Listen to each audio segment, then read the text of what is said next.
Welcome to On the Bubble Podcast Episode 3. I'm your host, Tsubasa J. Ueda, and with me is my co-host, Yuki Lee Bender. Similar to last week, we'll be doing a deep dive into one hero, and today we'll be talking about Fi. We're going to go over his general game plan, key cards, how to play against each hero in the format, and finally, the deck outline. But before all of that, how was your week, Yuki? My week's been pretty good. Classic Constructed and draft testing for Pro Tour has really been picking up for me. So just been spending a lot of time testing and just trying to figure out what to play for PT. That's been more or less what I've been up to. That's good. That's good. How about you, Trey? Yeah, for myself, I think the only fab I played was the triple draft we went to together at Infinity Cards. They're actually a great store. They host a draft, I think, once every 2 weeks-ish. And instead of doing one draft, we do multiple drafts. And this week we did 3, which was Uprising, Monarch, then Uprising. We're not going to talk much about Monarch, but the Uprising drafts were pretty sweet for me. I actually ended up going 2-1 in the first draft and 3-0 in the third draft, technically. But because there was 10 people in the pod, I got second place going 3-0. Yeah, I did not do fantastic those drafts. I think I had a 2-1 Dromai deck and then a 1-2 Icelander deck.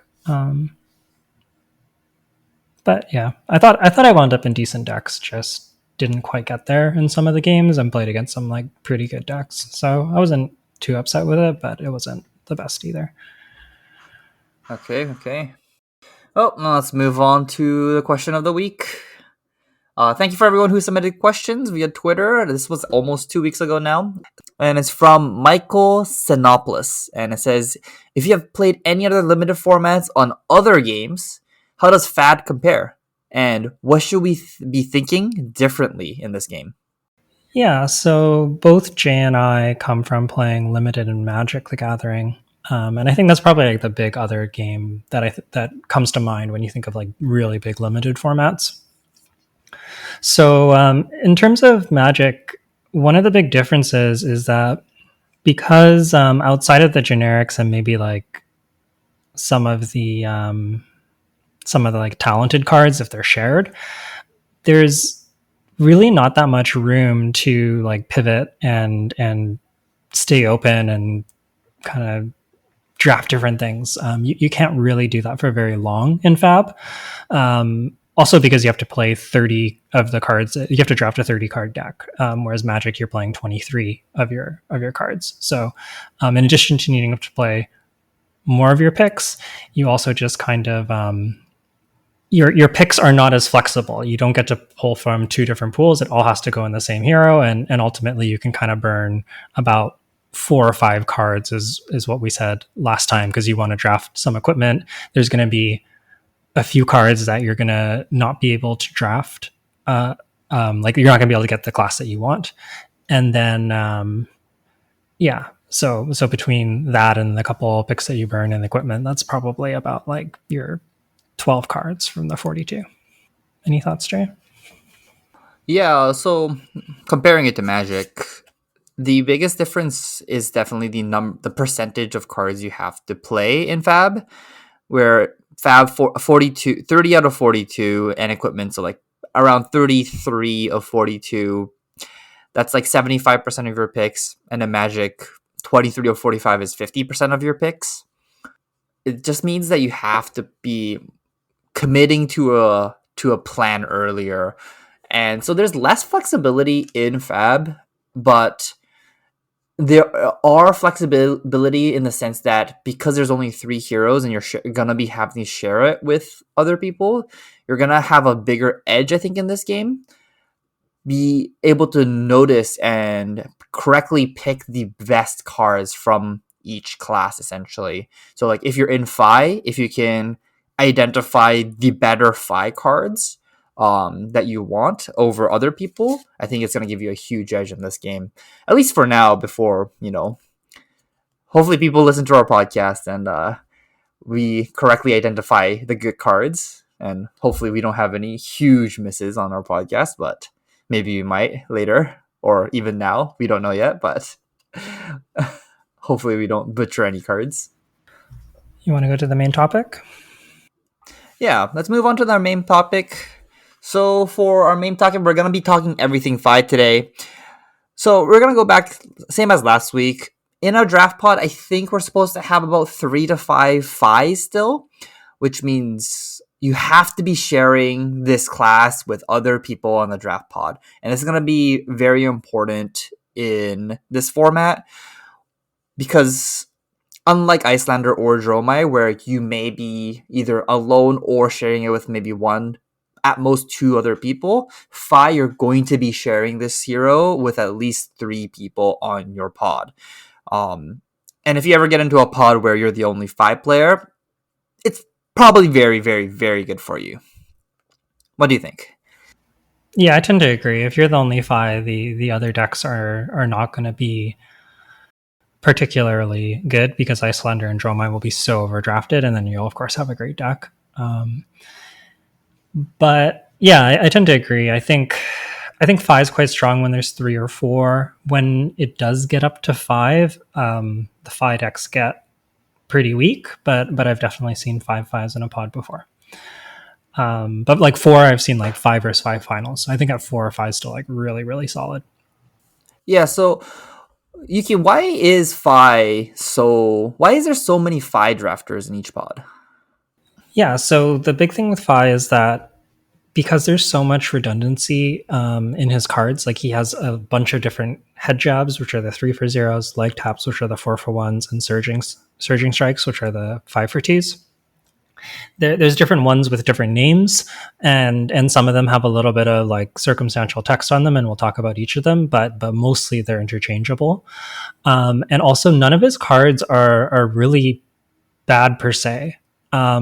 There is the rapid reflex, the attack reaction, which is not great, but it's also still totally serviceable. It blocks for 3. It can close out a game unexpectedly, and yeah, like the blue one is just super solid as a blue block 3. So Fi ends up with like all of his cards just being really good. Like there's not really a Fi card that you're sad to see, and because of that, he tends to just support a lot of players because there's going to be so many of the cards you need going around the table that you can't really get completely cut out of them. And like basically all the 5 cards that get opened are playable. Whereas I don't think that's the case for Iyslander or for Dromai. They both have some like fairly lousy cards, like Read the Ripples, and Iyslander is quite poor. And Dromai has like the blue sand covers and yellow sand covers. Even the reds are just like not fantastic. Yeah, I think so too. So I'm just gonna go over how many of each different variants of head jab leg taps there are. So in Fi at common, for the head jabs, we have Brandless Cinderclaw, Rising Resentment, and Ronin Renegade. All 3 of them are at common, and they're all the 0 cost 3 damage go again. And it does have also Lava Vein Loyalty as well, which is it doesn't have go again naturally, but it can gain go again if you've played another Draconic card, this Chain Link. And at Mythic, there's also Phoenix Form, which is like a pseudo 0 for 3 with go again if you have played a Phoenix Flame this turn. And it's not too hard to do that as Fi with its hero ability. For leg taps, we have 3 so-and-so commons and 1 rare, 1 majestic, which is the Soaring Sight, Dust Runner Outlaw, and Flameclaw Awakening for the commons, which does 1 cost for 4 damage with go again, and Mounting Anger at rare, which does 4 damage with go again. We'll talk about that card a little bit more later. And Spreading Flames essentially does at least 4 for 1 as well, so I'm going to count that as a leg tap here as well. And then the 2 cost for 5 is a little bit more rare, but honestly, I don't think it's that good. It's Rebellious Rust and Engulfing Flame Wave, 1 at common, 1 at rare, and that's the 2 for 5 with go again. Right. So yeah, I think echoing what Jay said, I think that the 2 for 5s are the least desirable because Fi's weapon, Searing Emberblade, is just so efficient. The 2 cost 3 power attack with go again is just really, really solid, and it often reduces the cost of the Phoenix Flame to make that free. So sometimes it's almost like a 2 for 4, um, which is pretty crazy. Honestly, it's just so good that you basically want to be doing that every turn. But if you have a 2 cost, you cannot just pitch a blue and 2 cost into the weapon. You kind of need to have like multiple blues, or pitch. You have to pitch 2 cards, so you actually lose quite a bit there. And I think they tend to be by far the weakest. Yeah, so I think the best plan with Fi would be to pitch a blue. You want to attack with either a head jab or a leg tap, and then follow that up with an Ember Blade, which then gives it go again. Then you want to play a 0 cost with then activate Fi's hero ability to get the Phoenix Flame back to add the extra damage on there. So that's like the cookie cutter, like the best play you can do is just 1 cost, Ember Blade, 0 cost, and then Fi's ability for the Phoenix Flame. And if you can just do that every single turn, you can generate a lot more damage than basically any other hero in this format at a very consistent rate, because all of these cards are at common and there's multiple different versions of them. Yeah. The other thing you can add on is also the finishers to the end of those turns. They're not as high priority as the starters, because you can still do very good damage with just starters, and they're just more consistent. Like, you can never draw a hand that doesn't function with the starters. However, the finishers really do kind of like let you go over the top and just do like that little bit of extra damage where the turns start getting really scary and you start getting to like the 16 to 20 damage range. So cards like Lava Burst in particular is really good, the 5 for 0. But even like Stoke the Flames as a pseudo 5 for 1, Searing Touch or Critical Strike are reasonable enders that can make your turn pretty strong. Just keep in mind that if you have a lot of the 1 cost enders, you probably want to be having more 0 cost starters so that you can still do like the 0 cost Ember Blade and another card Phoenix Flame Ender kind of thing. Like, so you can pitch the 2 and the 1 for the blade and the finisher. If you have too many 1 cost and 1 cost enders, it'll start to feel kind of clunky. Yeah, I agree with that. I think the more Lava Bursts you have, the more 1 cost starters you want, and the more Searing Touch or Breaking Points you have, you want more 0 cost starters. So you do want to be able to play all cards in your hand by pitching 1 blue. That's typically its most powerful turns. So if you have more copies of Stoke the Flame, Critical Strike, Searing Touch, all of those, you just want all of the Ronin Renegades and the Rising Resentments. Okay, so let's move on to which cards are priorities in Fi. So what key cards are you looking for to basically get into the deck? Yeah, so I think that the number one thing that I'm looking for in Fi is actually the equipment. I think that they are the most powerful cards in the deck by a lot. And that's just because we just talked about how Fi cards are so redundant and all do very much a similar thing. So because of that, you can't, yes, if you have a Mounting Anger instead of a Soaring Strike with a slightly better on hit, it makes your deck a little bit better. But it's hard to get that much stronger than just having like the right mix of cards at the right pitches. But the equipment and starting with them in play is very powerful and can kind of elevate your deck to the next level. So in particular, we think that Heat Wave is really good. That's the Quell 1 arms, and you can break it to make your Phoenix Flames deal 1 more damage until end of turn. It's pretty easy for Heat Wave just to be worth 2 damage. You just wait until you have a double Phoenix Flame turn, if your deck can do that, and then you'll get free 2 damage. 1 damage is super trivial. You'll get it for sure. So Heat Wave is just like very solid way to just add to your turns. And sometimes it's even a +3, which is pretty crazy. And then finally, like Sash of Sandakai is also super, super important. Yeah, the extra resource can sometimes just, even if you do wind up having that like one cost plus one cost opener plus one cost finisher, which would normally need four resources, the sash can sometimes just let you do that turn anyways, which is, it can be worth, again, like four damage almost, sometimes. So it kind of depends. Yeah, so talking about Tide Flippers next, that's the leg piece for ninjas. Tide Flipper is the AB1 equipment for ninjas, and it does also have the attack reaction to destroy it, to give a card with base power to go again. So it doesn't mean that the card has to be attacking for 2 at that point. It just has to have a printed number 2 on the bottom left hand corner. So the most iconic card to pair this card with would be Lava Burst. So if you have to either put Lava Burst in the middle of your chain or on the very beginning, you can give Lava Burst go again, even if it is attacking for 5, because its base power is still 2. And that can push a lot of damage. And in turns where you essentially brick or don't have any starters, you can turn a Lava Burst into a starter, which is like a get out of free jail card, which is get out of jail free card. Wow. Okay.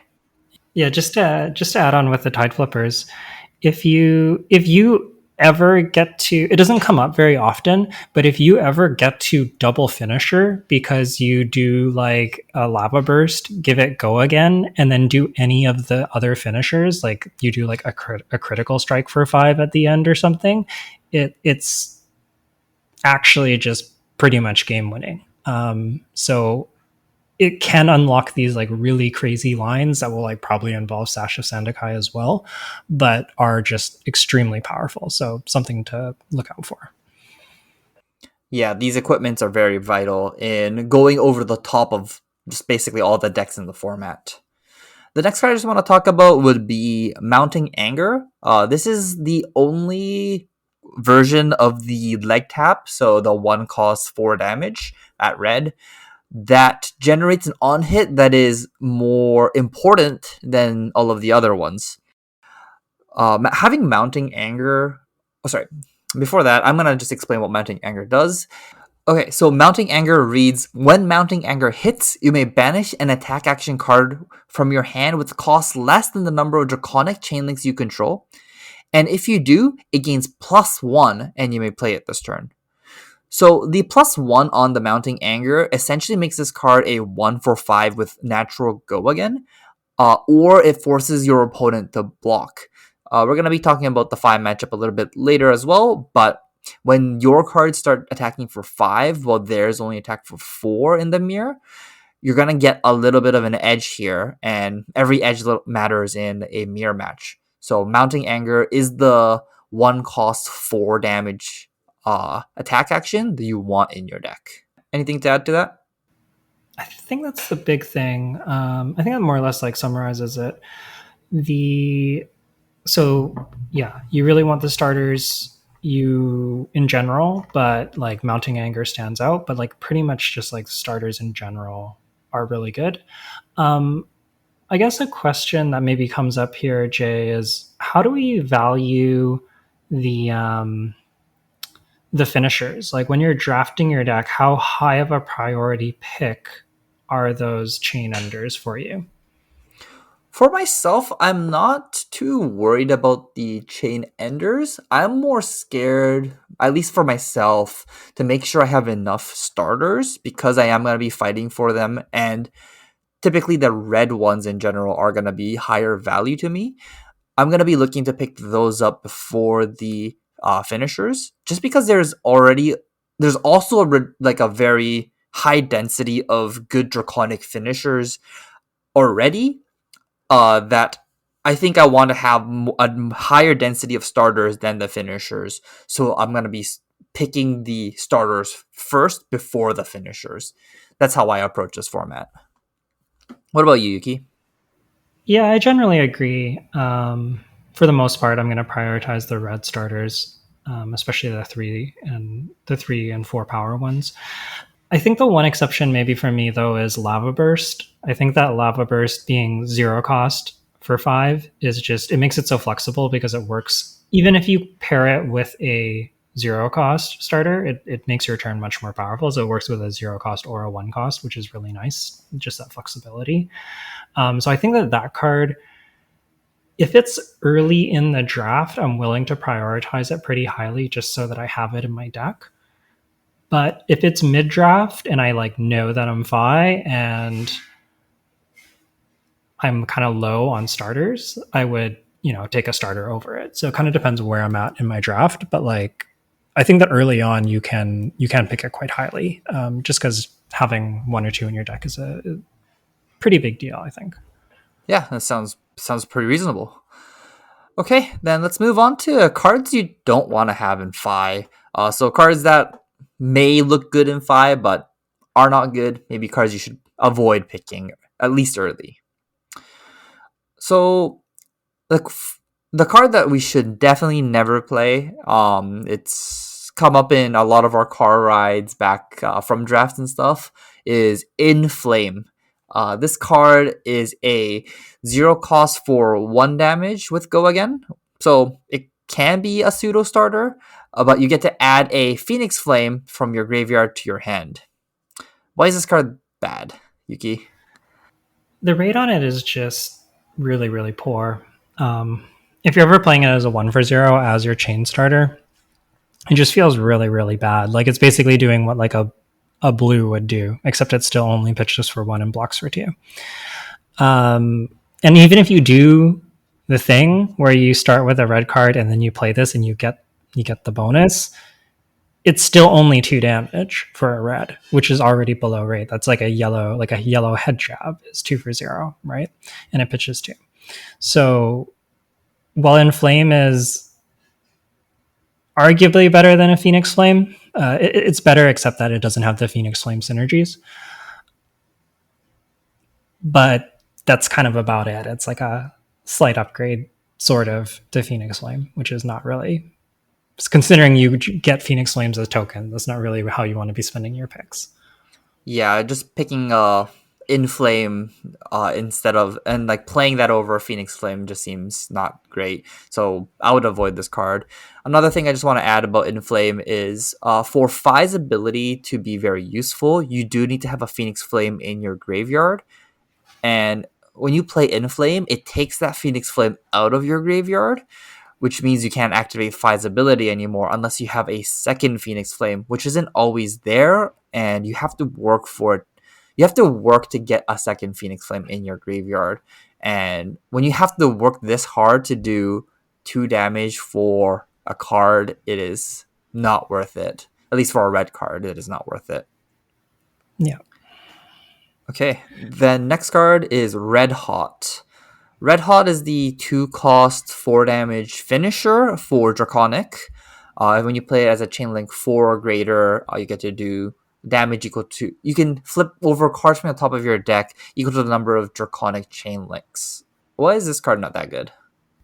Red Hot can do a lot of damage, and can like kind of surprise close out of the game because you can't really stop the damage from the triggered ability. But the cost on it is just really, really awkward. The 2 cost. We already talked about how 2-cost starters are tough to play because they don't fit into your resource curve of Emberblade, and play this thing. So this has that problem, but it's even worse because it's not even a starter. You have to get to the end of the chain, and chain link 4 too, and then you get to do the thing. Like it's just too hard to play. Yeah, I think it is too hard to play. And even if you do get to play it, when you flip over 3, maybe 4 cards, not all of those cards are going to be red cards you flip over. So if half of it is red, you do 6 damage total, including the 4 that it naturally attacks for. And the 2 for 6 is good, but like Brother in Arms is 2 for 6. And you can just play that if you really want a finisher at 2 cost. So it's not worth getting up to the Rupture for Red Hot, and you'd rather prioritize better finishers. And as we said every time, Lava Burst is probably the best one you can get to. Okay. What do you think about Cinderskin Devotion? This is the one cost for four with go again if you've played a Draconic card this turn, or if you had a Draconic Chain Link, it gets go again. Yeah, it's okay. This one does block three since it's not just like a natural go again, so it's kind of its like upside. But I think the problem with it is that it sort of you can only play it efficiently if you have a zero cost starter.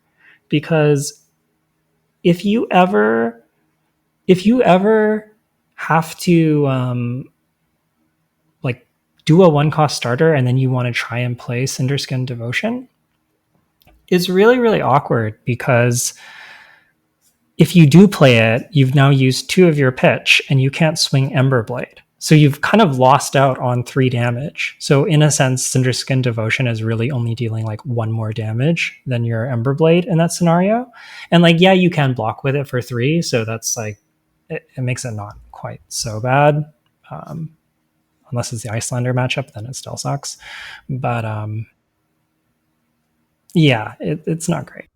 Yeah, this card has some efficiency problems in trying to deal damage, so ends up being a block card more often than not. So if you treat this card like a one cost four damage spell, you're gonna come into a little bit of issues or troubles with continuing your turn. Okay, then let's move on to some of the Majestics. We've talked about Spreading Flames already as a leg tap. Is this card good in draft? I think it's pretty good.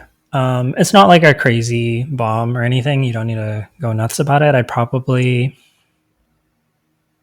mm, it might be one of the better starters. Like I'd probably take a Mounting Anger over it. I don't know if I would take a zero cost starter over it. I might take Spreading Flames. Um, but yeah, it's basically a leg tap because you Phoenix Flame most turns, and Phoenix Flame with Spreading Flames is like four damage because it adds one to the Phoenix Flame.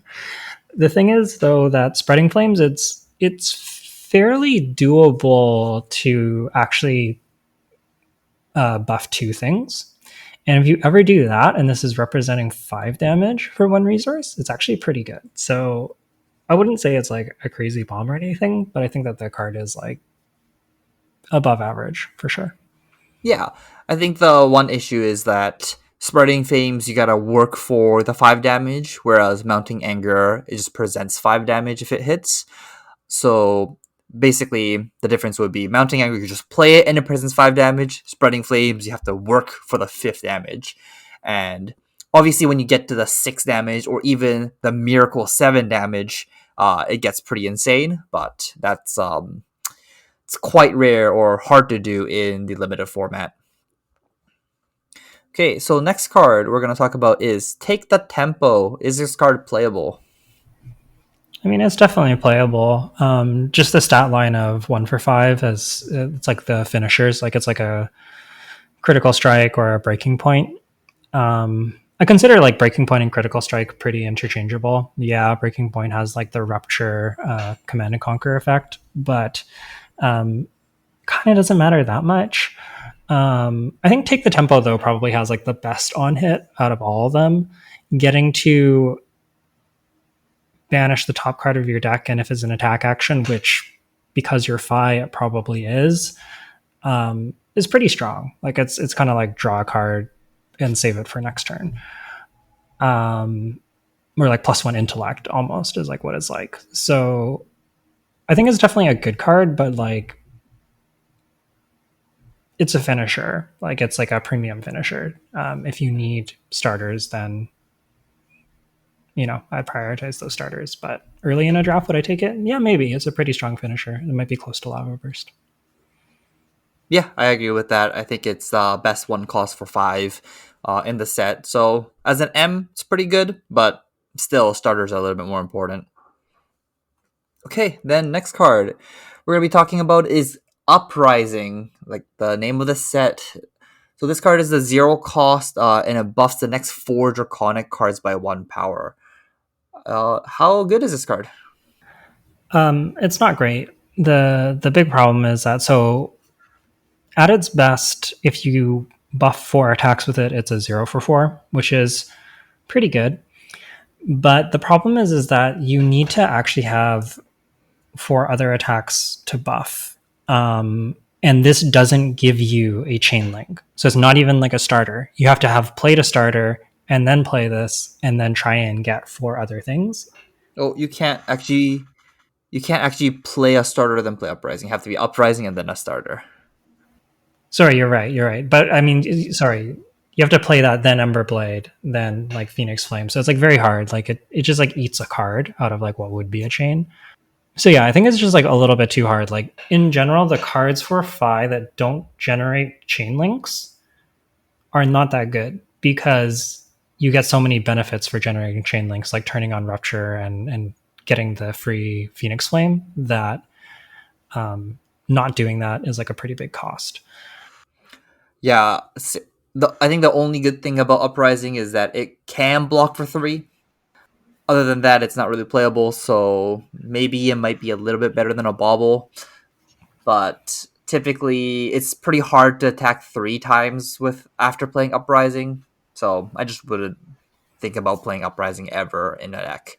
If it comes 15th pick, I'll pick it for the dollar. You know, it's worth $1. Might be worth a little bit more, actually. Maybe. I don't know if it's seeing too much play in Constructed right now. Yeah, fair enough. Okay, next card we want to talk about is Liquidify. Liquidify? How do I pronounce this card? Yeah, Liquidify. Liquidify. There you go. That sounds better. Okay, you want to explain the card and if it's playable or not? Yeah, so I'm going to be honest, I don't know the exact card text on this. It's the attack reaction that lets you melt their armor if you have Rupture. But the problem is that like I believe it costs 1. Correct. It's just not doing enough. Like in CC, you have some very good equipment, but the draft equipment, like as much as we say they're high picks, you liquidify, like spending an entire card to liquidify one of their equipment is not a particularly good deal. And you have to work for it to do that.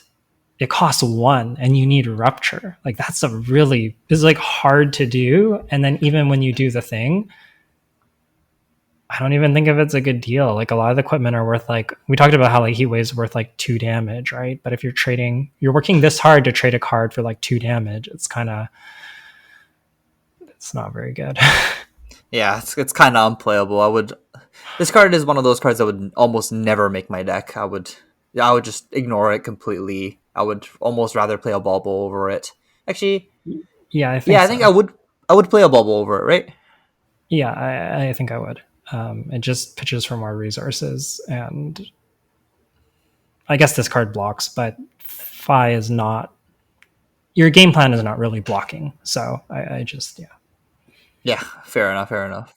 The bubble just turns into your Emberblade, which is like, yeah, maybe you miss the Phoenix Flame or like the 1 cost, but it's still pretty good. Fair enough. Okay, enough about Liquidify. We're going to talk about Double Strike next. So this is going to be the last time we talk about.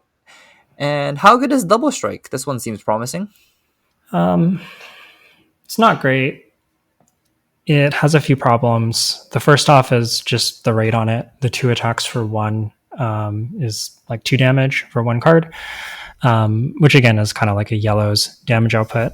I guess it's a little bit harder to block, which can be relevant in the very, very late game. Although Quell makes it a little bit less relevant than it usually is. Like you can pretty easily Quell this card.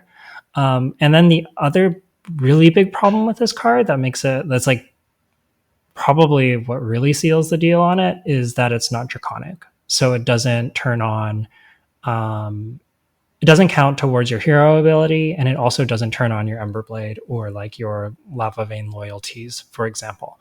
It does make Rupture, so even though it gets banished and then you play it again, it does count for two chain links for Rupture, so I guess that's something, but yeah, the rate on it's not good. Not being Draconic is not good. You could put it in your deck, but it's not exciting.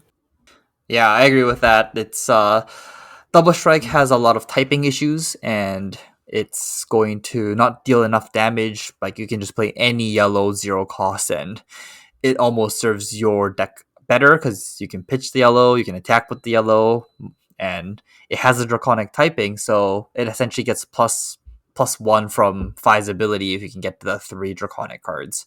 And Double Strike just doesn't help in any of that form and only pitches for red, so I think this card's unplayable. Maybe not unplayable, but pretty bad. Yeah, I would play it over a bauble, but It's getting close.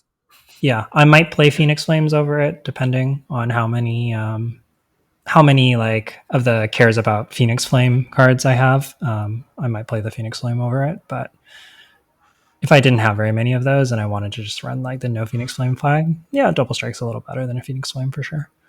Okay, so I think that's all the Majestics we wanted to mention. So next we're going to talk about the game plan against each hero. So let's first talk about game plan against Dromai. And let's start this question off with first or second. If you win the die roll as Fi, do you want to go first or do you want to go second? You definitely want to go second, and I think that this is just consistent trend for Fi, and actually, honestly, most of the format, I think. But yeah, for Fi, you want to go second. Against Dromai, you tend to be more efficient than her. Her best hands can actually be even higher efficiency than yours. Like if she has the Cenopies, they're above rate, and if you don't have Popper, she will outvalue you. But the thing is there's not that many of the Cenopies, and she's not that likely to see them. So on average, you're far more threatening than she is. And if you just get to like hit her hard and get ahead early, it's really hard for her to ever really like keep up with you and pressure you back. The games are significantly harder for Dromai when she has to go, when Fi gets to go second because of that, just like initial pressure. And then like Dromai's like hard pressed to get Ash and then, has to like slowly turn the corner. It's quite tough. And let's talk about Dromai's dragons, mostly the Aether Ashwings. So Aether Ashwings are is the token ally that's 1 health, 1 power. How do we deal with these Ashwings when Dromai plays them? Yeah, so it sort of depends. Generally, you want to kill them, particularly with like the Phoenix Flame. I wouldn't, or if you have to like play like a blue starter or something, you can do that, like a blue head jab. You can poke it, but usually it's with the Phoenix Flame. That being said, it is sometimes correct to ignore them if there's too many and you're at this point of the game where you are able to, like if they have like 4 of them, but they're low enough that you're able to take their whole hand pretty consistently, then it is time to start ignoring them and you can actually kind of lose the game from attacking them. But in general, you usually want to poke them like in the early game. It's usually good to poke them down with the Phoenix Flame. Yeah, you want to poke down the Ashwings with your Phoenix Flame. What about the bigger dragons? Do you have to kill those ones? Usually, it kind of depends how much damage they would do. So the more damage that the dragon does, the higher priority it is. Something like Uvia is actually very, very low priority against Fi. I think you can just ignore it. It has 6 health, so it's really hard to kill. And then it also only attacks for 1, so it's pretty ignorable. And because you're pressuring Dromai so hard, she doesn't get very many opportunities to make Ash efficiently. And Uvia is not really going to get like multiple Ashwings on the board. So yeah, usually you want to kill them, but it depends on how hard they are to kill for you and also how much damage they're representing. Higher damage, higher priority. And just a note that the dragons do trigger your on hits, and in particular, Stoke the Flames is really nice into dragons because you can, like the 4 damage kills most of the dragons, and then you just get a free Phoenix Flame that you can, I don't know, kill an extra Ashwing or poke them for 1 with. It's just pretty good value. Yeah, so most of Fi's cards says when this card hits, you get to do an ability, and all of those hits will trigger off of hitting a dragon. So if you do have an on hit that's especially good, even like Mounting Anger. You do want to use the Mounting Anger to hit the dragon and then banish the card to get the +1 on your next attack. It is a free way to get the on hits. So if you have any on hits that you care about, it's a good place to use it. I think one other thing that you want against Dromai would be poppers. So poppers are just 6 power non illusionist cards that can pop phantasm cards. And every dragon in Dromai has phantasm because of the ash that it's under. Sorry, that the ash is under the dragons, which gives the dragons phantasm. It's not written on the card, so sometimes people may forget. But remember, every dragon ally has phantasm on it. So if you have like a red brother in arms, this is a place you want to side it in. Or if you have like Fendels, the yellow or the red one that has 6 or 7 power, you want to bring that in to make sure you can pop these dragons. And any turn you get to pop a big dragon, it's big game. That swings the game so hard in your favor that Dromai can almost never come back. Like you have 2 poppers and you pop 2 dragons, it's very hard for Dromai to come back from that. Sometimes even popping an Ashwing can be worth it. In particular, if they have multiple Ashwings, like if they have like 3 Ashwings or more, let's say, or like sometimes even 2. If you're not really able to play that popper efficiently in your turn, which in your hand, which you probably aren't because you want to Emberblade, it's totally fine to just like pop their Ashwing and then save an extra like 2 to 3 life or something. Pretty good. Yeah, I agree with that. You have a note that says life threshold. What is this? Yeah, so I thought one of the things that we should talk about for each of the heroes is what is sort of the life threshold in which you are kind of in danger from Dromai, and you might have to start like thinking about having cards ripped from your hand. Like, is there like a critical life point where you like are likely to have to block against Dromai? What kind of life total is that? Oh, I see. So I think against Dromai, I think you do want to be above 4 for sure, just because a lot of Dromai's strong plays revolves around playing a red first, including Dust Up or Bellowing Mirage, which is a 1 for 3 go again that makes an Ashwing. So all of those cards essentially attack you for 4 with 1 card, which means that you want to be, if you're at 5, you can ignore that turn and go back at them, going down to 1. But anytime if you're below 4 or at 4 or lower, you do have the risk of needing to block. What do you think, Yuki? Yeah, certainly. Like once you are below 4, pretty much any card that they keep represents a card getting ripped from your hand. And also, sort of like another breakpoint would be maybe around like the 7 to 8 life mark, where an Embermaw Cenopai can present like 7 or 8 damage if it's yellow or red. Once you dip to those life totals, just understand that if you give them an opportunity to keep a 2-card hand, including just 1 in arsenal plus a card in hand to pitch, they can sometimes like rip a card from your hand and claw back pretty hard. So yeah, just sometimes like keeping yourself kind of at like the 10 life mark as Fi makes it much safer against Dromai and makes it so that you kind of have like an extra turn before you're gonna, like they have to hit you like for 2 turns almost, or keep a hand and hit you with a bigger hand in order to make you block. Yeah, Dromai's goal in this matchup is to rip cards out of Fi's hand, so then they're forced to block. So you do want to try and be, when you do have the 3 blocks in your hand, you do want to try and use those to keep your life points healthy enough, so then when they do try and pressure you, you can you have the life padding to essentially keep your hand and go back at them, so they can't come at you 2 turns in a row. Yeah. Like a good example is if you have like a yellow, like especially if it's like a yellow brother in arms that like blocks 3 or does 2 damage. Depending on the life totals, you might be better off just like blocking 3 and staying healthy than just like trying to get in for the 2 damage, because you want to pressure them, like staying out of those kind of critical ranges. So like above 8 or above 4 are kind of like the two breakpoints. Yeah, you probably should try and prioritize that over like mediocre damage.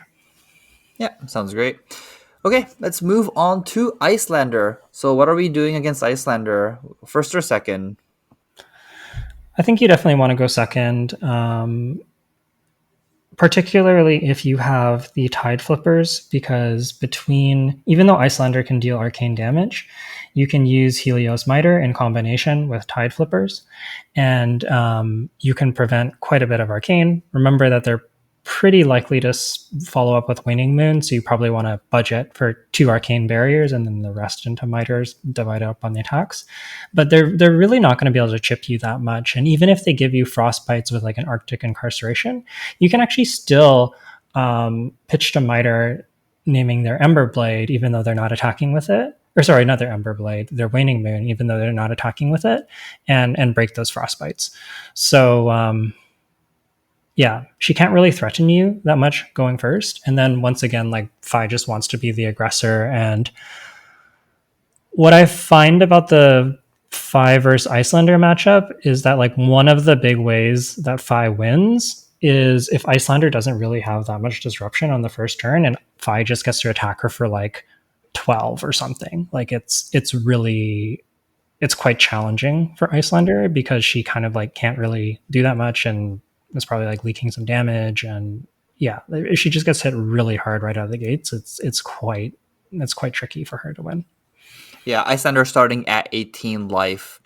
Fi has an easier time pressuring the Iyslander, so you just want to come out of the gates hard and hit them when you can, because not every turn you don't have the luxury to hit them, because Iyslander's going to try and make frostbites and disrupt you as much as possible. Okay, and what am I looking to sideboard against Iyslander with Fi? So the biggest thing is like some extra blues. I'd say in like your standard Fi deck, we'll talk about the outline, but in the standard Fi deck, I'd probably want about like 8 to 9 blues, maybe 10 if I have a lot of the expensive cards, like multiple like Surging Strikes and stuff like that. Then I might go up to like 10. But for Iyslander specifically, I would board up to maybe about 12 or so blues. I'd play pretty happily. Even if they're really junky ones, like your blue Healing Bombs or like your blue Oasis Respite, actually very good against Iyslander. Remember, she's not going to be really sending attacks at you. So the pitch value is really what you care about, and it lets you not only mitigate some damage with Arcane Barrier, but it lets you play through some of the disruption and frostbites as well. So yeah, the blues are quite good. Yeah, another card that you want to be playing or at least prioritize during the draft would be Tide Flippers. Without Tide Flippers, this matchup can be pretty bad for Fi, as Iyslander can just keep on doing chip damage and keep on presenting frostbites to really make each of your turns expensive. And Iyslander has a lot of 3 blocks, so once Iyslander gets going at putting a good amount of disruption and a little bit of arcane damage and putting the pressure on, you might be in a situation where you do need that AB1 each turn. And without Tide Flippers, the Icelanders can run away with the game with 1 Arctic Incarceration. Any other cards other than Tide Flippers that would be good against them? Oasis Respite is just really solid. I mentioned the blue one because it's also a blue, but just having the ability to prevent damage is strong. The reds and yellows are good as well. I actually had a game just recently that I lost to a Fi, even though I thought that my Iyslander deck was quite good.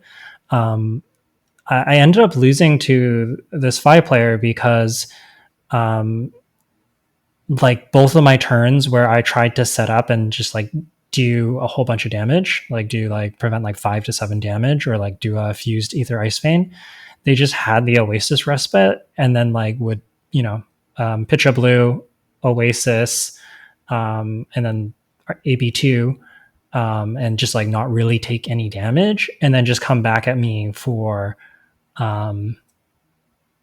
just like a 3 card hand or like a 2 card hand, do like a 3-3-1, like a head jab into Ember Blade into Phoenix Flame or something, and just like kind of punishing me for taking damage. So Oasis just, yeah, very very powerful card. Can really kind of, Icelander's really trying to like gauge how many turns she is away from killing you, and just being able to change that by a turn, it makes a huge difference. That's fair. Then what about Healing Bomb, or like the mostly the red ones? We already talked about the blue ones as a pitch is pretty good, but what about the red Healing Bombs? Is that card good against Icelander? It's okay. Um, if you have some like pretty mediocre cards, I might consider Healing Bomb over them. Um, it's like yeah, it might be better than your 1 cost enders, because like you might be getting a frostbite, so the 1 costs get more awkward. So like maybe this is a slightly better 1 cost ender, but in general, even though like the life buffer is quite good, and if you're like going first, gaining the life on turn 0 is really nice. I think in general, I'd rather be pressuring the Icelander, and sometimes just like the as Fi, I think you're wanting to make the game go as fast as possible, and like the more turns you give Icelander to do her thing and set up and find her tempo cards and start taking over the game, like the harder the game's going to get. So while Oasis like stops like a really big chunk and is very efficient because it's so much damage, Healing Bombs and like this kind of middle ground where it often doesn't necessarily put you out of range enough, and it just also doesn't pressure. Yeah, that sounds fair. Then let's move on to life threshold. What's the life threshold you're looking to maintain as Fi? Yeah, so it kind of depends on your quell and your AB situation. Do you have tide flippers? The more, if you do have AB, you can kind of figure the most damage they can do is like a 5 + a 2 for 7, and then 3 + 2 for 5. Maybe realistically, like one of those will be like a 4, or like they'll have like only the one power on your turn. But they could even have like an ice bolt, honestly. So yeah, maybe like around like 12 ish if they're able to keep a hand and just do damage, and you don't have any AB, is about 12. If you have AB, um, if you have AB as well, you figure you can stop 2 damage on each of those turns. That'd be kind of like 8, or like sub 8. Like if once you start getting to like 7, you're pretty dangerous if she gets to keep cards on her turn, because she can probably kill you over the course of like her turn, then your turn, or sometimes even like the current turn, your turn, and then her turn. If you haven't seen what she's done yet, then that threshold can go up even a little bit more. So That's a lot of life difference just having tide flippers and not having tide flippers. How important do you think tide flippers is? Like, if you don't have a tide flippers and you got paired against a Icelander, how like scared are you? it's pretty scary. Like I hope that I can just hit them really, really, really hard, or maybe like I have like a red Oasis, and I hope that I just line that up on a good turn when they're trying to like come in for the kill, and then you deny them the kill, and then they can't win anymore. Um, but yeah, the tide flippers are huge, just giving you that like extra life buffer, because otherwise, yeah, you can like sometimes even like at 15, you're kind of in the danger zone if you can't rip at least 1 card from hand, because if it's your turn and she waning moons you for 3 and then does 5 + 2 and then does like 2 + 3 on the next turn, that's you're dead, or very close to dead. You have to like start pitching into Helios Miter, which is pretty bad for you. So yeah, pretty scary without tide flippers. Okay, then let's talk about the Phi mirror. So again, question: first or second? As always, I think going second. Um, yeah, just being the one to hit them first and force cards out of hand is always Fi's game plan, and it's especially so because the Fi deck blocks so poorly that they just kind of have to eat it, and then they hit you back. And unless they can hit you for 20, which sometimes they can actually, but unless they can do that, it can sometimes be very hard, especially depending how good your turn is when you're going second. Yeah, I just want to quickly talk about when you have to go first as a fly. There's a lot of people I've seen where they just arsenal their combo card or something and then just pass back because they're afraid that Fi gets to fix their hand to basically like deal more damage going second, which is a real thing in like CC and all those other formats. But in this format, because a lot of Fi's commons that you want to be playing only block for 2, you do want to put the you want to press the gas pedal all the way down and hit them as hard as you can on the first turn. Obviously, if your hand's 4 blues and can't do damage, it might be a little bit different. But if you have like a decent hand that can generate 14 damage, if their hand happened to only block for 8, you can get 6 damage through on turn 1 if you just go all the way in. And obviously that's not ideal because they get to draw back up, but being able to try and essentially lessen the blow for your blocking turn going first, it's a pretty big deal. And I think I had a game once where my opponent was playing a Phoenix Flame in their deck, and they happened to open on their opening hand. And because of that, now that Phoenix Flame, even if you pitch it for a Quell, it only blocks for 1. And the rest of the hand only block for 2. So they only had 7 block in their hand, and I got to deal 8 damage through on the first turn. And I actually just won the game just through that, where they just couldn't come back of like, they hit me they went second, so they got to hit me. I just didn't block, and I just presented 12 damage again next turn, and now they're on the back foot. So I think the main point I just want to get here is just if you are forced to go first, you have to try and rip all their cards out of their hand and sneak in damage. And Fi is very efficient at doing damage, so don't be afraid to attack. Yeah, definitely echoing what Jay is saying. Even if it's just like leaking 1 or 2 damage, it's pretty good. If it's like giving up your arsenal to leak 1 or 2 damage, like maybe not so good. But yeah, generally trying to leak some damage is quite strong. One thing that I do see a number of players talking about is the idea of like playing particularly red Healing Bomb when going first. I guess my personal thoughts on this is that it is okay, like having the upside of being able to go to 23 going first is like pretty nice. Sometimes that can give you just like the extra buffer you need to have like one more turn to attack them with a full hand. But outside of that, it's like kind of like a 3 block that you can only block with, in a sense, right? Like you do your turn and then you end on it, and then it's like a 3 block that, except yeah, their only option is to block with it. It doesn't do anything else.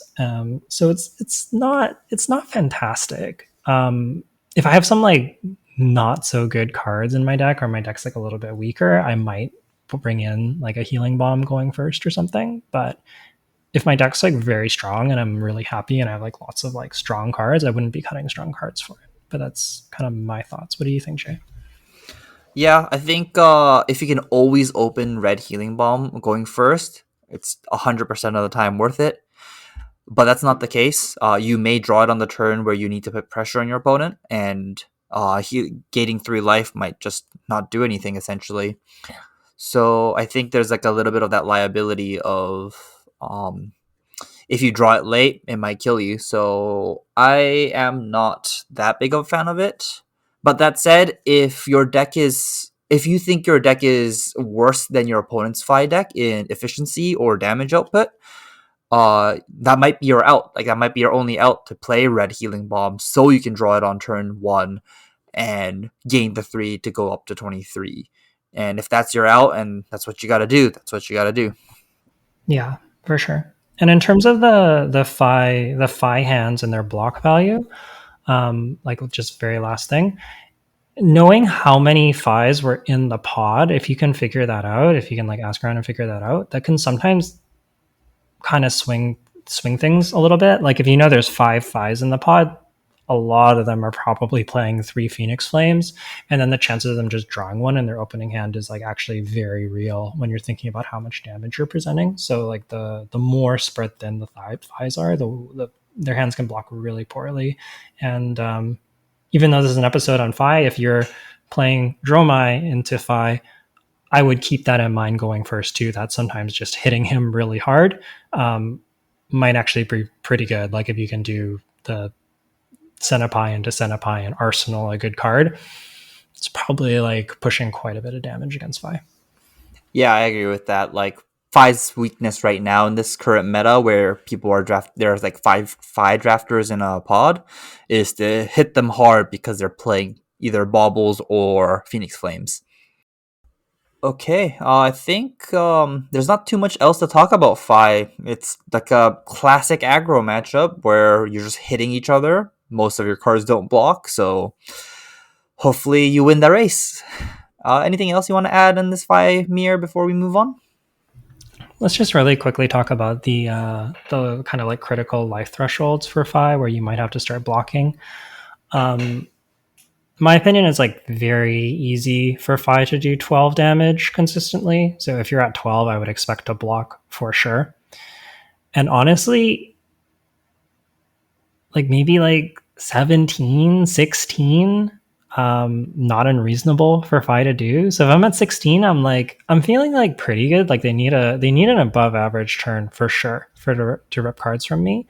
But it's possible they might force one card from my hand. It wouldn't be outrageous, maybe even 2, honestly. Like I've seen 20 damage 5 turns. So yeah, the matchup is like very explosive, and honestly, because you can't block, it can be kind of tough. And that's sort of like why the first person to strike has such a big advantage, because then you hit them once and then you're presenting lethal on the next turn. So yeah. Yeah, just classic aggro no block format. Yeah. Over in 2 turns, or somebody has to start blocking in 2 turns, like pretty consistently. Okay, then now let's move on to the deck outline. What kind of cards, or how many reds, how many yellows, how many blues? Like, what should my decks look like? Yeah, so because your Ember Blade is so good and you have some starters that cost resources, you really want to have like a blue in every single hand. Just like always being able to turn your blue into Ember Blade plus Phoenix Flame at worst is like really, really strong, right? It's like a 4 for 0 for free. That doesn't even cost you a card. So you actively want blues. They're super good, and you probably want about like 8 to 10 of them. I play like 9 pretty happily in most decks, and like maybe up to 10 if your deck's particularly expensive. You probably want 3 blocks as much as possible. So if you draw multiple blues, you can just block with one of them for 3. So those are cards like Sif, Cinderskin, Devotion, Lava Vein, Loyalty, Critical Strike. If you can't get 3 blocks, the 0 cost Go-Gun starters are also okay, because at least they help the consistency of your deck. You can always start a turn. The cards you really don't want are like the Healing Bombs and the Sigil of Protections that block 2 and don't start your turn. Those cards are not ideal, but you'll play them for the strip if you have to. Yeah, you really don't want to go under like 6 blues is not where you want to be with Fi. Just because when you only have yellows, that means you are so reliant on the 0 cost starters to be able to use Ember Maw every turn. And when you get to that point in your deck where you're scrapping for blues, it's gonna be tough. Like any hand where you don't have a blue, it's just red, red, red, yellow. Unless they're all 0 cost, you're gonna have a little bit of a lower damage out per turn. Where if that one yellow it was a blue, you could be doing 3 or 4 more damage easily. So I think what's just important is to make sure during the draft process, when you are reviewing your packs, to make sure that you have like 3 blues that you're happy to play after pack 1, at least 3 more blues in pack 2, and at least, round it off on the third pack, 3 blues. And that's typically how I draft Uprising is I aim for about three when I'm drafting five. I aim for about three blues per pack that I'm happy to play. So 3 block blues. Yeah. And if there's like really, really premium, like you're just seeing lots of really good Fi cards, you can prioritize them a little bit early. Like you're just seeing like a lot of premium red starters and like Blaze Headlongs and stuff. Then yeah, you can prioritize those over blues and go like a little bit low. Like sometimes I'll do my count. I'll be like, I have 4 blues at the end of pack 2. And all that means is because I've gotten so many powerful cards from my deck already, I need to aggressively take some blues and not just wait until the end of the pack and risk getting cut out of them. I need to spend some real picks getting those blues, and that's just the trade off that I made. But if they're for premium enough cards, there's no problem with doing that. Okay, so outside of blues, you also want basically as many red go again starters as you can, um, especially the 3 and 1 cost ones, like we said earlier, because they fit in with Emberblade. The yellows are fine, but not as desirable. The 0 cost ones in particular are quite nice because they still hit for 2, whereas like the breakpoint of 3 for 1 cost is not great, but it's okay. The twos, the 4 for 2s are they at least hit a breakpoint, so I think they're a little bit better than the 3 for 1s, sort of. Actually, maybe not even because of It Emberblade. Yeah, it Yeah, costs a little bit too much. I think. I would stay away from the yellow 2 costs. Probably just the yellow 0 costs are okay, but if you can help it, yeah, you want to stay away from the 2 cost yellows. and then finally we have our chain enders. The chain enders are, I think, kind of optional. Like we said, your deck doesn't have to have chain enders to be good, but it does give you a decent amount of punch to your deck. It makes your ceiling a little bit higher, which can matter a lot, especially in the mirror. I think that just like being able to present, if you do have to go first and your deck is able to present like 20 plus damage, that's a real way to win a game. So I kind of like having, I do like having a couple of these, but they're not super high picks necessarily. Yeah, it's like if you don't see a card, like if you're picking over, you want to pick these over like your yellow cards. If you already have like 5 or 6 blues in pack 2, you should be picking these up over a blue, because you can just use your pack 3 higher picks on a blue to curve out your deck nicely. These optional cards are just good to have to go over the top of the other players in your pod. And that might be what you need to get the 3-0 finish over your 2-1 finish. So these will be pretty important in like a Pro Tour or like a Nationals format where a 3-0 in a draft can be the difference of you top eighting and not. So yeah, like making having in mind what cards you've already picked and how many chain enders you have is gonna be crucial. And you definitely want one, and probably up to 3 or 4 of them, right? Yeah, I think 3 to 4 is pretty good. Maybe 5 if you have like really junky cards, you could go up a little bit. I think that, but yeah, I usually like the ones that are 1 for 5s, or like zero or lava burst. Like when you start getting to the searing touches, where if you ever can't get to the rupture and it's just a 3 power, that's starting to feel pretty bad, especially for the 1 cost. Yeah, I agree with that. Just the raw 1 for 5s are where you want to be at. Okay, and cards that are just nice to have. These are like you're looking to like 10th pick them, like end of the pack. I think the Quell equipment's like the non-generic ones. Sorry, the non-class ones. So just like slippers or just the ones that only say Quell on it. These cards are nice to have if you can afford picks on it, but I would definitely prioritize main boardable cards over these. So when you are in a draft pod with like 4 or 5 drafters, you're going to be scrapping for that 30th playable in your main board, the 29th card in your main board. So sometimes it's just better to have a solid yellow starter than a Quell Arms if you didn't get a heat wave, just like like no other ability qual cards. Because you're not going to be a defensive deck, like you need to make sure you have these starters. You need to make sure you're not playing a bauble in your deck if you can. What do you think, Yuki? Yeah, I tend to agree. I think maybe the one exception for me is the Quelling Slippers are a little bit higher of a pick because essentially, like the Tide Flippers are great against Icelander, but against Dromai and Fi in your average deck, if you have a lot of starters, you don't really need Tide Flippers. It's not like you can play them; they're better than nothing. But I think I would actually prioritize a Quell equipment over the Tide Flippers in that spot in the non-Icelander matchups.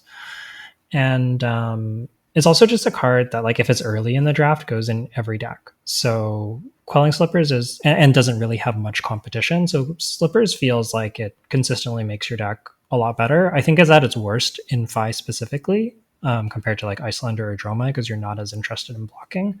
But sometimes just being able to churn like a blue 2 block into a blue 3 block, um, that one life difference can be the game, or blocking like multiple Phoenix Flames or Ashwings that you wouldn't be able to block otherwise. Like that can be a pretty big deal. So I think the Slippers is nice, but the other ones are, yeah, they're nice to have, but they're not great. The Slippers is maybe higher priority because it just doesn't have as much competition.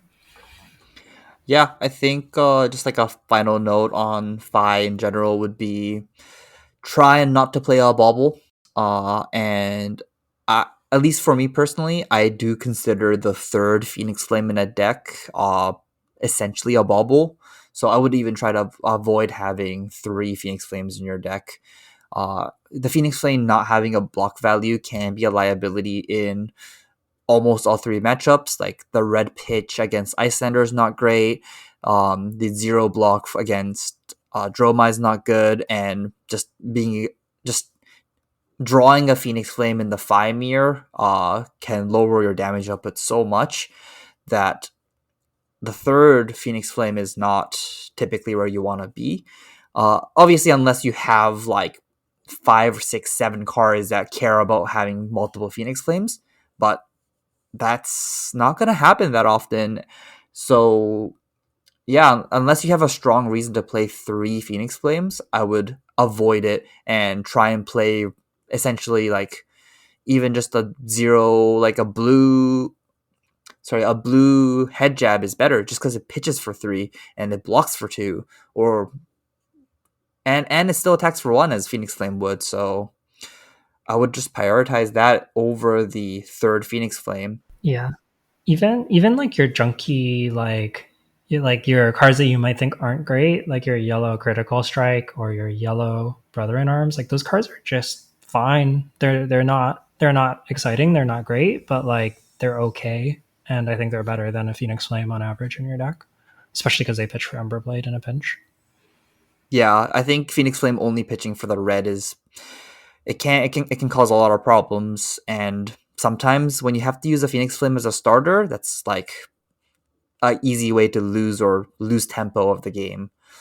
So yeah, if you are just automatically right including Phoenix Flame right now, you should probably avoid that and try and look for or try and build fire decks with one Phoenix Flame so you can start it in your graveyard if you don't have any Flame Call Awakenings, which is the one that searches the Phoenix Flame from your deck. If you can avoid that, like you should avoid it, I think. No Phoenix Flame in decks typically is a more powerful fire deck. Anything else you want to add for this episode, Yuki?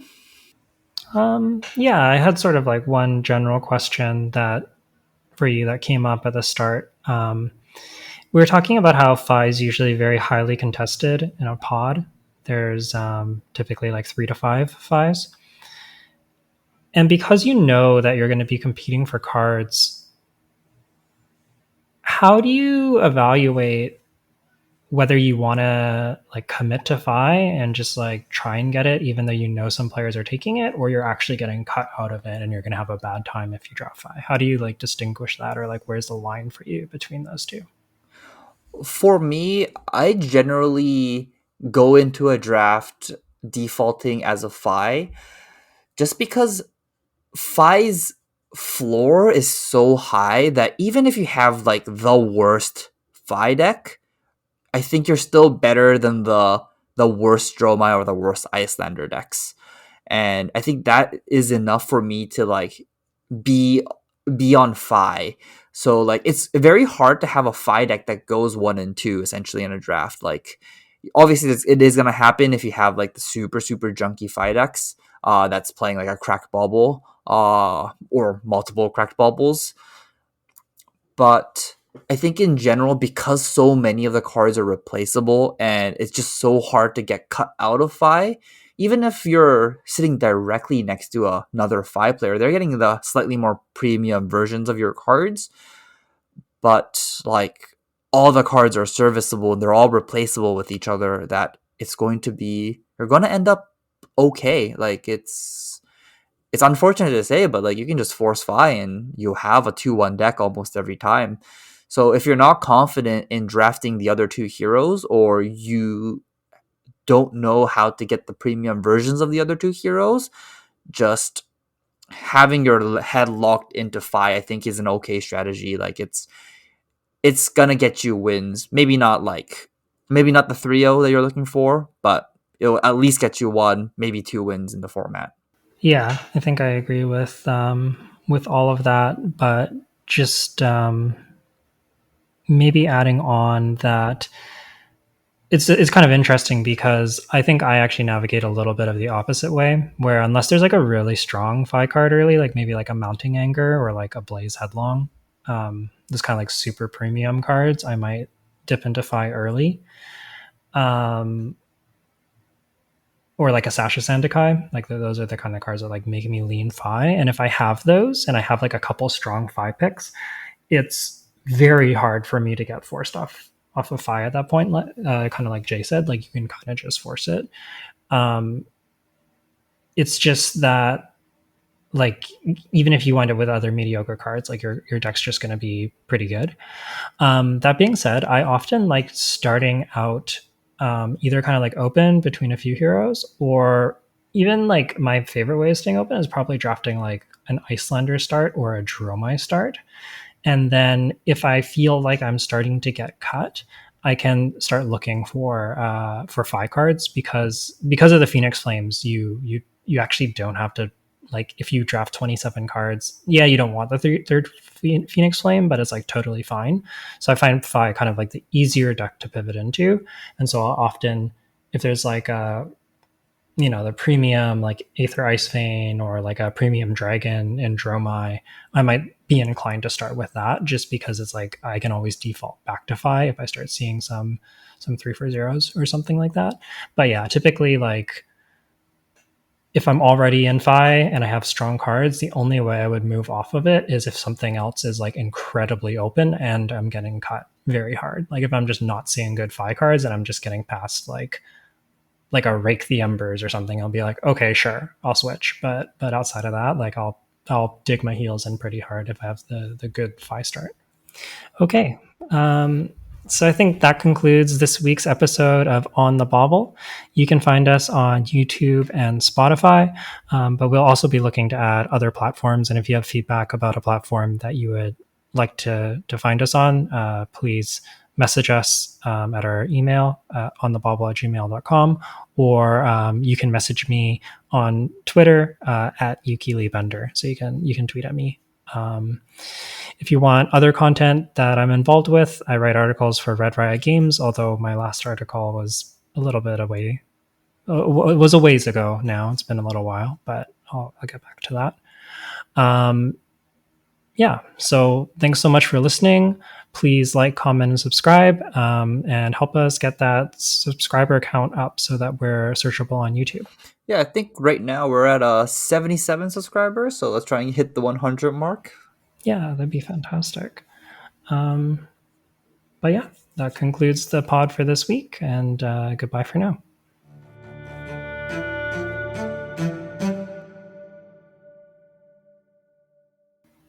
Well, sign off. Yes, sign off. Always sign off. What to talk about today, Yuki? Do you have anything in mind? Do you want me to tell my story about signing the gold foil New Horizon. Oh, I yes. Yes. Let's talk about the gold foil New Horizon. Okay, yeah, go ahead, Yuki. Tell me this story. I don't even know where it started or where it was at. So, just a story from the Calling, New Jersey that I think I'll remember for a long time is, or sorry, not the Calling, the Pro Tour in New Jersey. There was also the Calling, but I was playing in the Pro Tour, and it was sort of, I think after day two, especially day one as well, but especially day two, people were like very, very excited about the Lexi deck. I had been on feature match 3 times already, and people were like very, very focused on that deck. And when I tried to leave the venue on day two, at the end of day two, I actually took almost like an hour to get out of the venue because so many people were talking to me, and just saying hi, which was like really cool to meet people, but also just like I'm very tired. I just played like the rest of the pro tour, like so 14 rounds of Swiss over the last 2 days. I'm exhausted. Um, but anyways, at one point, a few people were asking me to sign some like Lexi related cards for them, which I did, and some playmats and stuff like that. But like somebody in the middle of it just like was like, "Oh, can you sign this card?" and pass me their New Horizon, and I went, "Okay, okay." And then I was like, picked up the Sharpie and I was about to sign it, and then I was like, "Wait a second, this is cold foil." And then I went, "Wait a second, no, it's not cold foil. It's actually gold foil." And then I looked at the guy. I'm like, "Are you serious? Like, are you sure you want me to sign this? Like, I'm not Frederico. I don't have like a beautiful signature or anything." He's like, "Oh no, I want you to do it." So I showed him like a sample in on my life pad, just like this is what my signature is like, and he went, "Okay," and he just insisted he really wanted it, and that was just like one of the crazier things to have somebody ask me to sign that. So that was a memorable moment for me, and I think one will stick with me. Yeah, just a note for you guys, listeners. A gold foil legendary equipment can basically be opened at calling top eights or pro tour top eights and national top eights. I think that's it, right? I think also battle hardened. If you win, I think you get a legendary. But Okay. yes, Oh, maybe they're maybe very maybe hard to top get. two. Yeah, maybe top two in battle hardened. Well, it's top two get an invite, and then winner gets gold foil. And I believe it's a legendary, but I could be wrong. I think it's a legendary for battle Okay. hardened. Well, either way, it's super hard to come by these gold foils, and there's not that many out there. And one of them is signed by Yuki Lee Bender, the legendary Lexi player. Well, okay, I think that was a good story. Yeah, and if you guys ever see Yuki at like the next pro tour or something, you should go bother her and get her to sign some nice legendaries again. Well, good night, guys. Bye bye.